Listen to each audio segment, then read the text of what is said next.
जय श्री राम। कैसे हैं आप? ईश्वर से यही कामना है आप हमेशा खुश रहें, तंदुरुस्त रहें और बड़ों का आशीर्वाद आपको ढेर सारा मिलता रहे। आप और आपका परिवार हमेशा खुश रहे, तंदुरुस्त रहे, यही मैं ईश्वर से कामना करती हूँ। आइए वीडियो शुरू करते हैं, लेकिन वीडियो शुरू करने से पहले मैं कहना चाहूँगी कि अगर अभी तक आपने मेरे चैनल को सब्सक्राइब नहीं किया है तो प्लीज़ उसे सब्सक्राइब करें, बेल बटन को ज़रूर दबाएं। वीडियो आपको अच्छी लगती है लाइक और शेयर करना बिल्कुल भी ना भूलें और पूरी वीडियो देखिएगा। लास्ट में कमेंट्स में क्या लिखना है, क्योंकि जो हम लिखते हैं वही हमारी ज़िंदगी के अंदर घटित होना शुरू हो जाता है। क्योंकि जैसा हम सोचते हैं, जैसा हम बोलते हैं, वैसे ही हम कर्म करने शुरू कर देते हैं और वही हमारा फ्यूचर बनना शुरू हो जाता है। तो आइए वीडियो शुरू करते हैं। अक्षय तृतीया। अक्षय तिथि उस दिन जो भी हम काम करते हैं वो पूर्ण हो जाते हैं। बेशक वो हमारी मनोकामना हो सकती है, या हम कुछ अफर्मेशन लिखते हैं, या कोई भी चीज़ हम करते हैं तो वो हमेशा पूरी होती है और इसका श्रेय नहीं होता, मतलब ये ख़त्म नहीं होती है। तो इस दिन हम ऐसा क्या करें कि हमारे जीवन के अंदर पूरे साल धन की वर्षा होती रहे, प्रोग्रेस हमारे जीवन के अंदर आती रहे और सफल हमारे को हर मुकाम पे सफलता मिले, बिजनेस हमारा राइज करे। घर के अंदर रिलेशन अगर हमारा खराब है तो रिलेशन के अंदर भी इम्प्रूवमेंट आनी शुरू हो। और ये तिथि ऐसी होती है जिसके अंदर सूर्य भी उच्च राशि में होते हैं और चंद्रमा भी उच्च राशि के अंदर होते हैं। तो जब पिता और माँ, यानी सूर्य हमारी आत्मा है, पिता है, और चंद्रमा माँ है, मन का कारक है। जब दोनों ही उच्च के अंदर होते हैं तो हमारी चीज़ें बहुत अच्छी तरीके से हमारे को मिलनी शुरू हो जाती हैं। तो इस दिन हमारे को क्या करना है? सबसे पहला तो ये काम है कि आपने अपने नहाने के पानी के अंदर थोड़ी सी हल्दी डाल करके और उसके साथ में दालचीनी का पाउडर बना लीजिएगा, वो उससे आपने स्नान करना है। इस दिन हल्दी थोड़ी सी डाल करके स्नान करने से हमारा ऑरा क्लीन होता है और हमारे अंदर पॉजिटिविटी आती है। और जब दालचीनी डालते हैं तो जीवन के अंदर खुशबू आनी शुरू हो जाती है।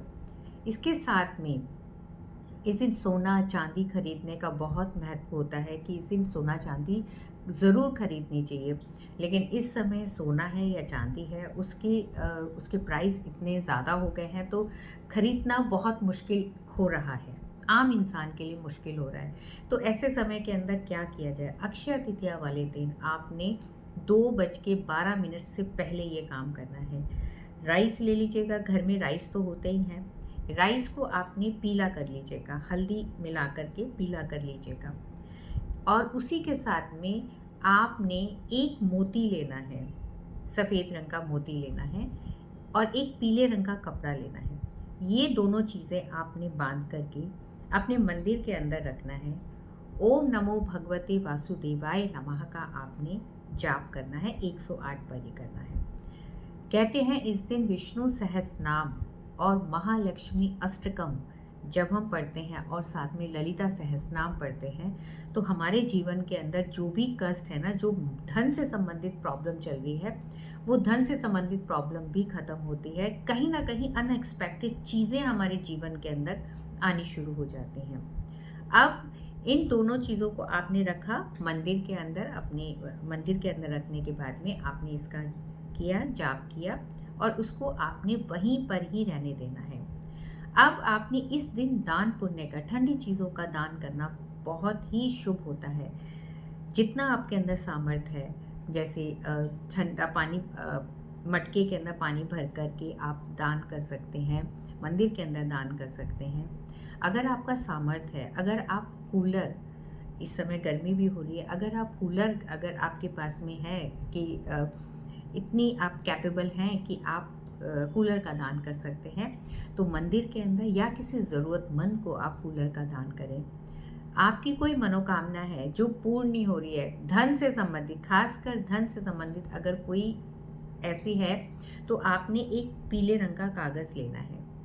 पीले रंग के कागज़ के ऊपर लाल रंग के रोली को आपने करना है और अनार की कलम लेनी है।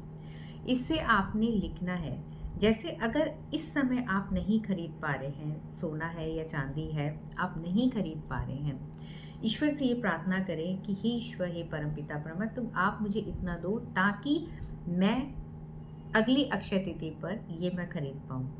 अब उसका क्या करना है, आपने पीले रंग के कागज़ के ऊपर श्रीम लिखना है। जी हाँ, श्रीम लिखने के बाद में जो भी आपने अमाउंट सोची हुई है, मगर बहुत ज़्यादा नहीं सोचिएगा जितना, क्योंकि जब हम बहुत ज़्यादा अमाउंट सोचते हैं तो हमारा कॉन्शियस माइंड कहता है अरे ये तो अभी हो ही नहीं सकता, अभी तो ये सिर्फ 50,000 रुपये कमा रहे हैं और ये लिख रहे हैं 10 लाख 20 लाख। ऐसा नहीं करना है आपने। कम से कम मतलब अच्छा लिख लीजिएगा, ताकि उससे आप अगले साल जो है उससे वो चीज़ आप खरीद पाएँ। आपने वो अमाउंट लिखी, लिखने के बाद में आपने लिखने से पहले श्रीम लिखा, उसके बाद में 3 बारी आपने थैंक यू, शुक्रिया प्रभु, शुक्रिया, जिस भी ईश्वर को आप मानते हैं, शुक्रिया प्रभु, शुक्रिया प्रभु, शुक्रिया प्रभु। जो आपने अमाउंट आपने लिखे वो आपने अमाउंट इसके अंदर लिखी। अब इस पीले रंग के कागज़ को आपने 4 फ़ोल्ड करने, एक फ़ोल्ड ऐसे कर लिया, फिर एक फ़ोल्ड ऐसे कर लिया। करने के बाद में इसमें आपने 3 टाइम आपने मौली, यानी जो हम हाथ में बांधते हैं, इसको 3 बारी लपेट करके अपने मंदिर के अंदर माँ भगवती के सामने, विष्णु भगवान आपके घर के अंदर हैं, विष्णु जी के और माँ भगवती के पीछे की तरफ, मतलब बैक साइड के अंदर या उनके चरणों के नीचे आप दबा करके रख दीजिएगा। बार बार उसको खोल करके नहीं देखना है, और उसको करने के बाद में आप भूल जाइएगा।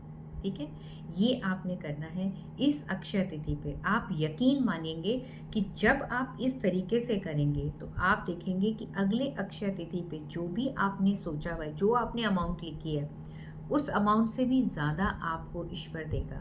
और इसी के साथ में इस दिन विष्णु सहस्त्र नाम दिन में 3 बारी आपने सुनना है।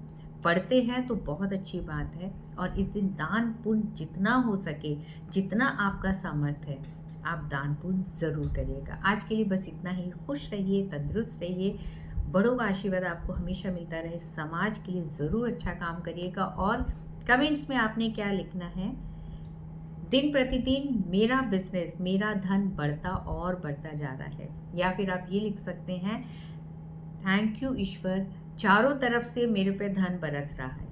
जब आप ये सब बोलेंगे ना, तो आप सोच नहीं सकते कि कहाँ कहाँ से आपकी धन आपके ऊपर बरसना शुरू हो जाएगा। खुश रहिए, तंदुरुस्त रहिए, और जय श्री राम।